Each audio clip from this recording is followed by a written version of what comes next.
الحمد لله والصلاة والسلام على رسول الله وبعد. سورة الطارق. سورة الطارق شپږ اتیا نمبر سورت دی. نازلېدو په اعتبار سره شپږ دېرش دی. د سورة البلد نه وروسته نازل شوی دی، د سورة القمر نه مخکې. مشهور نوم یې دقه دی او د دې بل نوم دی والسماء والطارق.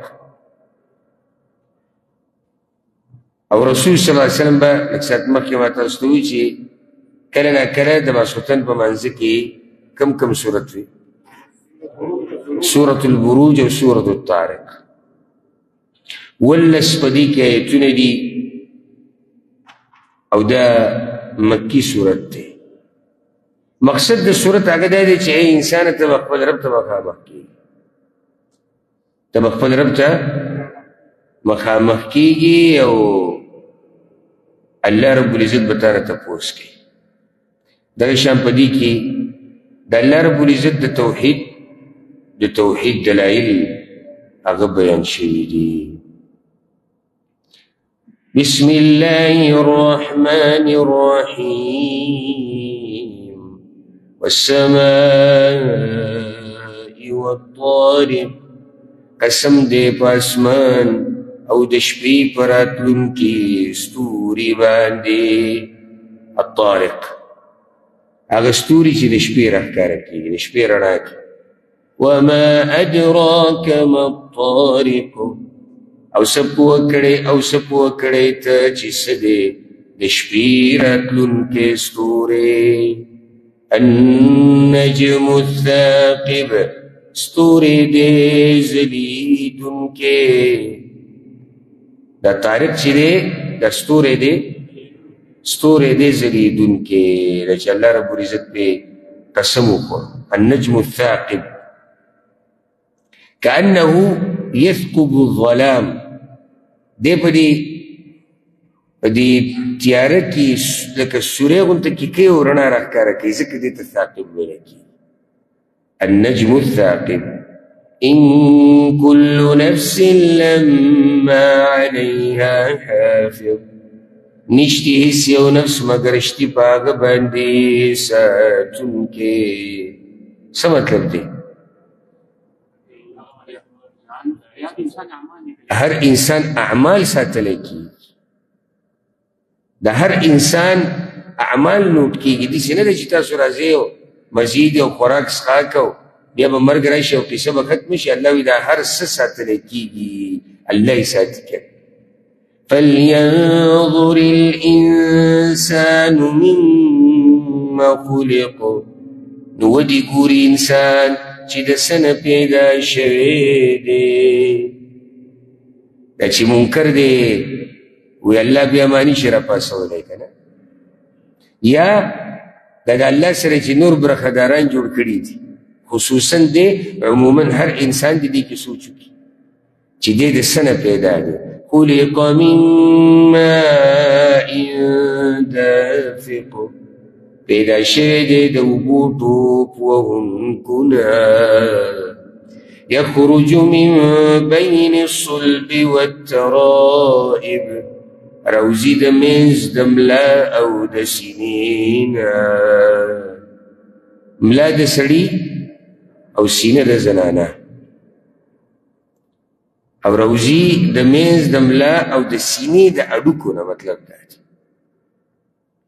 او موږ ډېر تفصیل نشو کولی، وخت نشته، نو کوشش به دا کوو چې دا صورتونه یې چې روان ووایو او واضح چې بس څوک یې اوري هغه به په ترجمې سره به پوهېږي.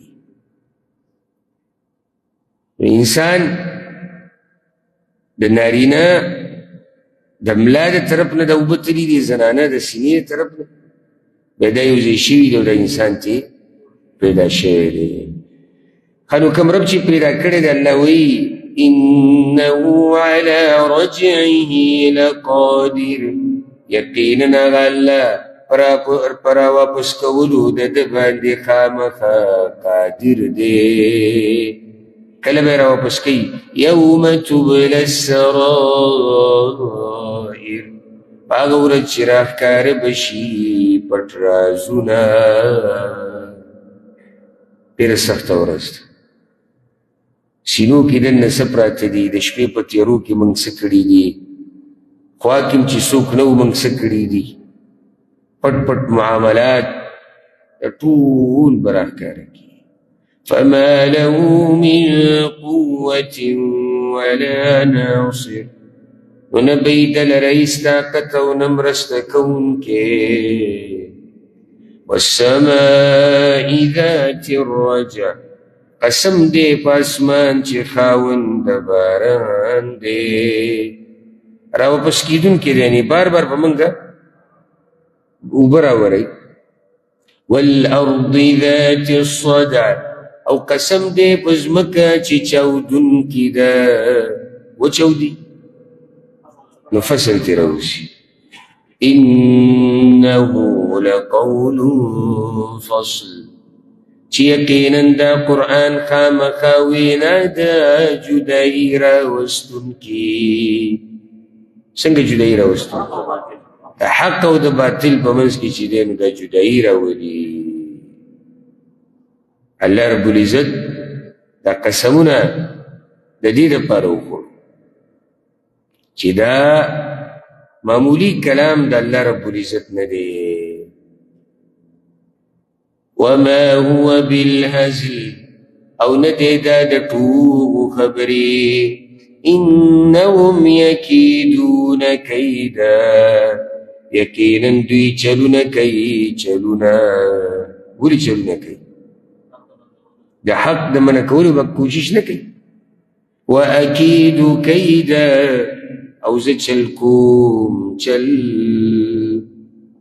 الله امام یو طریقه جوړه کړې ده امام یو تدبیر جوړ کړی ده فمهل الکافرین امهلهم رویدا نو مهلت ورکه کافرانو لره مهلت ورکه دوی ته لکه موده ورکه ټیم ولا ورکه تعدیمه کوه دا امتحان دی د دوی به پته ولګي